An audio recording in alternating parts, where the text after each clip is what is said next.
Les voy a robar un minutito de su tiempo y les voy a pedir que puedan sacar su celular para que escaneen el siguiente QR que les voy a presentar en la pantalla. Y una vez, todos, si tienen su celular a la mano, por ahí. Una vez que lo tengan escaneado y que ya hayan podido ingresar a la página, me van tal vez levantando la mano para poder pasar a la siguiente presentación. ¿Cuál es el peor defecto de un peruano? ¿Les sale ya la opción para poder responderla? A ver, si la pueden responder en una sola palabra y si pueden adjetivizar sería mucho mejor. No sé, se me ocurre. El peruano es desconfiado, deshonesto. Suena feo, pero estamos preguntando sobre el peor defecto. ¿Cuál creemos que es el peor defecto de un peruano? Bueno, vamos viendo que salen algunas palabras como mediocridad, conformista, egoísta, viveza, ignorante, confiado, impuntualidad. Egoísta, que se va ampliando un poco más, vemos que es porque se está repitiendo y porque la respuesta ha sido un poco más constante. Egoísta vemos que es la que sigue al medio. Impuntualidad, conformismo, indiferencia. Tenemos 15 respuestas, son 27 conectados. ¿Alguno le falta? 16. Egoísta sigue sin duda estando al medio, lo vamos viendo por ahí. El egoísmo, vamos viendo que el egoísmo es uno de los principales defectos del peruano para el consenso de esta sala, al menos. Escribe en pocas palabras cómo sería un Perú ideal para ti. Les voy a pedir que lo hagan solamente en una oración que tenga como máximo 6 palabras. No sé, el Perú ideal para mí es un Perú sin corrupción. Para mí probablemente el Perú ideal es un Perú en el que tengamos una escuela de calidad en cada pueblo, hasta en el pueblo más recóndito. Luego, seguro y respetuoso, muy bien. Formación continua de civismo, un Perú con oportunidades para todos. Un Perú en el que se respetan los derechos y no exista la corrupción, eso está bonito. Educación ideal en todo el Perú, sin burocracia, qué interesante y qué preciso. Educación de calidad y proactivo, sin centralismo, con gente empática y lógica, un Perú inclusivo. Qué bonito. ¿Quién crees que es el culpable de que el Perú no logre el desarrollo? Esa sí es una pregunta cerrada con 4 opciones: la clase política, los electores, las instituciones débiles o el Congreso. Vamos a ver quién gana en esta elección. Las instituciones débiles, vamos viendo por ahí 3 votos de 29, voten sin miedo. Es anónimo, no se preocupen. El Congreso no va a venir a vengarse por la respuesta. Los electores quedan en primer lugar, por amplia diferencia.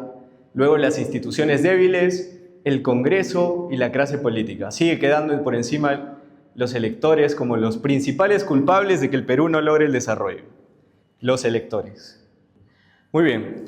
Lamentablemente tenemos que empezar esta conferencia con una mala noticia. Y la mala noticia es que la información a la que nosotros acabamos de llegar en las primeras 3 preguntas que hemos hecho hace un momento, seguramente no de manera muy científica, sí coinciden con datos que son reales y que han sido tomados en la calle. Entonces, lo que los datos nos revelan, lamentablemente, parece no ser muy alentador. Aquí les traigo algunos datos, como que el Perú es uno de los países con menor confianza interpersonal de Latinoamérica. Solo el 10% de peruanos considera que se puede confiar en la mayoría de la gente. De 10 personas, solamente una cree que puede confiar en el que está al lado de él. A ver, miren el que está a su costado. Probablemente aquí la mayoría creemos que no podemos confiar en el que está al lado de nosotros. El Perú es uno de los países con mayor racismo de la región. Otro dato súper triste también, que nos parte el corazón. El 53% de peruanos, considera que los peruanos somos racistas o muy racistas. El Perú es uno de los países con mayor índice de corrupción. Su ubicación y puntuación lo colocan en el grupo de países con mayor percepción de corrupción, tanto en América Latina como también a nivel mundial. Entonces, datos de los que seguramente no nos sentimos muy orgullosos. Sin embargo, como les adelanté hace un rato, yo hoy quiero felicitarlos y en realidad este era el momento del aplauso para ustedes, que les voy a pedir que se lo den otra vez. Porque tuve la oportunidad de leer las respuestas que ustedes dieron en sus formularios, en los formularios que llenaron para estar aquí en este momento, y de verdad son respuestas muy alentadoras y creo que son respuestas que podrían llegar a transformar y a cerrar la boca, o al menos cambiar los datos que hemos presentado en la diapositiva anterior. Desde mi perspectiva, creo que hay algo que ocurre actualmente en el Perú. Y es que históricamente, desde el momento de nuestra independencia, siempre hemos vivido obligatoriamente en tiempos turbulentos, en tiempos difíciles. O me van a decir nada más que en esta historia reciente, desde el 2016 por ahí tenemos poco más de 5 presidentes, me parece. Me van a decir que esos no son tiempos turbulentos y tiempos difíciles y que no somos verdaderos héroes, que todos los días estamos sobreviviendo a algo complicado. Esto nos ha llevado a algo bueno porque siempre al final del túnel o en la oscuridad hay una luz. Yo particularmente estoy convencido de que esto nos ha llevado a ser luchadores por nuestros derechos. Y en buena cuenta hemos aprendido muy bien cuáles son nuestros derechos. Cuando se habla de derechos, en la misma medida también se habla de deberes. Para esto, una pequeña muestra. ¿Cómo te llamas, amigo? Yo me llamo Aarón. Aarón. Imagínense que Aarón y yo tenemos que firmar hoy un contrato de arrendamiento, es decir, un contrato entre dos particulares. Aarón me va a arrendar su casa. En este pequeño contrato, Aarón seguramente se va a asegurar de que existe una cláusula en la que se mencionan cuáles son mis derechos como arrendatario. Y también como arrendador, como persona que va a ocupar el inmueble, pero también y sobre todo él se va a asegurar de que después de esta cláusula exista una cláusula en la que se mencionen mis deberes. Es decir, que yo tenga que cuidar su casa, que yo tenga que no cambiar el color de sus paredes, que yo tenga que avisarle cuando me toquen hacer mejoras. Es decir, él se va a asegurar de que probablemente estos deberes sean aún de ítems más largos y más extensos y más concisos. ¿O ustedes no lo harían? Estamos seguros que todos lo haríamos por proteger eso que nos pertenece y por cuidar eso que tanto nos ha costado. Entonces, hay algo que ocurre hoy. Nosotros como peruanos, como les decía, hemos aprendido muy bien cuáles son nuestros derechos. Sin embargo, creo que toca hacernos la pregunta de que si sabemos realmente cuáles son nuestros deberes, o si la mayoría de peruanos allá afuera sabe cuáles son sus deberes. Eso nos impone una tarea importante. Necesitamos aprender a ser verdaderos ciudadanos. Los verdaderos ciudadanos saben que tienen tantos derechos como también deberes que cumplir. El verdadero ciudadano, ese que es un héroe todos los días, sabe que tiene el deber de participar en la vida política de su país. Sabe que tiene el deber de cumplir las leyes. Sabe que tiene el deber de aportar al sostenimiento del Estado. Lamentablemente en el Perú, ahí afuera en la calle, aún prima la lógica del que puede. Y lo hemos visto reflejado en las respuestas a las que hemos llegado por consenso en estas primeras 3 preguntas que nos hacíamos. Veíamos que el peor defecto del peruano, o reconocíamos que el peor defecto del peruano es que es egoísta. Esto se ve muy reflejado aquí.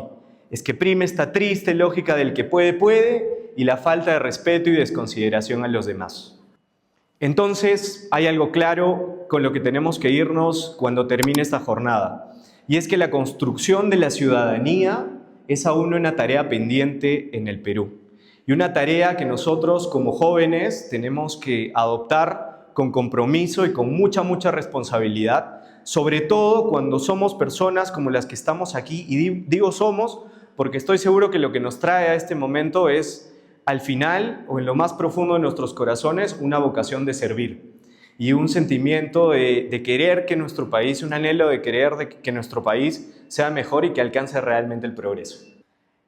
Dentro de todos estos deberes que nosotros tendríamos que reconocer como ciudadanos, seguramente yo quiero creer hoy, para lo que nos trae a este momento, es que el más importante es participar en la vida política de nuestro país. Pero, ¿qué significa participar en la vida política de nuestro país? Aquí estamos haciendo referencia a una palabra, política. Lamentablemente, cuando a la mayoría de la gente, nuevamente, porque probablemente nosotros no, le preguntamos sobre política, creo que esto refleja muy claramente lo que sucede. Dicen, política, te lo agradezco, pero no. Y nos ponen esa carita. Y es que lamentablemente nos han enseñado a ver la política con cierta apatía. Nos enseñaron que la política no era para nosotros, nos enseñaron que la política era una especie de idioma extranjero, nos enseñaron que la política estaba solamente destinada para cierto tipo de personas, de saco y corbata, o con cierto apellido, yo qué sé. Entonces nosotros, como jóvenes o la mayoría de gente allá afuera, ha caído en una apatía y un resentimiento y una repugnancia hacia la política.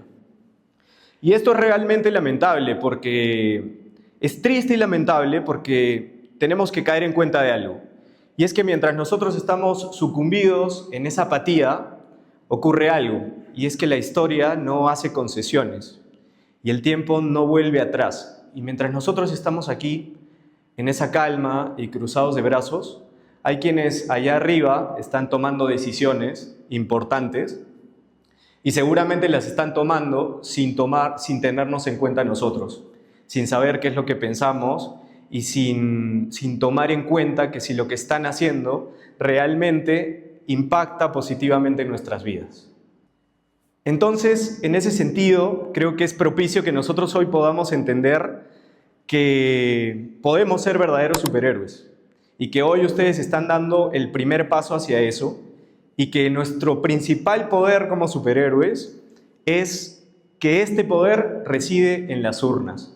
Hoy estamos a seguramente 8 meses y medio de una siguiente elección y a veces no caemos en cuenta de que las elecciones son seguramente el acontecimiento histórico más importante del momento, porque ese día se define realmente el futuro y la senda de progreso o de debacle de nuestro país. Es el día más importante y hoy tenemos que irnos seguros y convencidos de que nuestro verdadero poder reside el día de las elecciones en las urnas. En palabras de Mario Vargas Llosa, en una entrevista que se hizo viral no hace mucho tiempo, él nos decía que la política, que era nefasto y triste que la política haya resultado en mucha apatía para la mayoría de la población, pero principalmente para los jóvenes y para los jóvenes de mentes brillantes, porque hoy veíamos que estos jóvenes y personas de mentes brillantes no querían estar en política. Y esto era realmente triste porque la política es el real instrumento de transformación. Con la política vamos a asegurar, como les decía hace un momento, una senda de progreso para nuestro país. Vamos a asegurar que exista seguridad, que exista orden, que exista una infraestructura adecuada y que exista sobre todo justicia para todos. Esa justicia que tiene y que anhela darle a cada uno lo suyo y lo que le pertenece. No regalarle algo o no rogarle a alguien que deje de hacer algo, delinquir, por ejemplo. Cuando seguimos hablando de política y ahondamos un poco más, ya para ir terminando, creo que es preciso siempre volver a los conceptos más básicos. Aristóteles alguna vez nos propuso el concepto más básico de política y es recordar que el principio y que el fin último de la política es el bien común, es decir, mejorar la calidad de vida de las personas.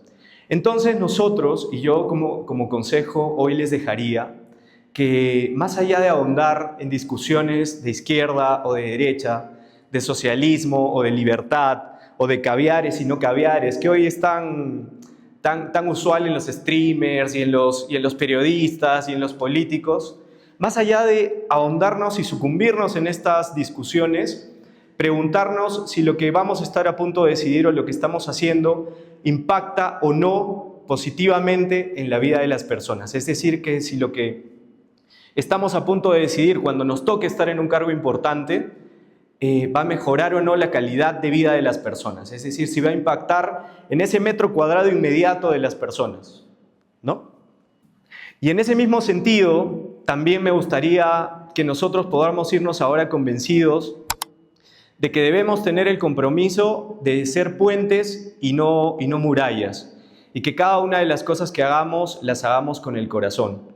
Y que en un país naturalmente diverso, naturalmente divergente, naturalmente turbulento, como lo mencionábamos antes también, y en un país de tanta cultura y de tantas tradiciones tan ricas y tan diferentes, nosotros tenemos la responsabilidad, al menos hoy en nuestra historia, de no caer en discusiones gaseosas y en peleas que caigan también en adjetivos, sino de ser estos puentes y de tener la capacidad de sentarnos en una mesa de consenso con una persona al lado que no necesariamente piensa igual que nosotros. Y yo les aseguro que de este momento de divergencia vamos a conseguir siempre las mejores y mejores soluciones. Bueno, solamente quiero dejarlos con eso, felicitarlos otra vez, darles las gracias por sus respuestas y por el ánimo que tienen ustedes para estar aquí. Créanse de verdad que son parte especial de la sociedad y parte especial del grupo de personas que nosotros necesitamos para llevar a nuestro país por una mejor senda. Gracias.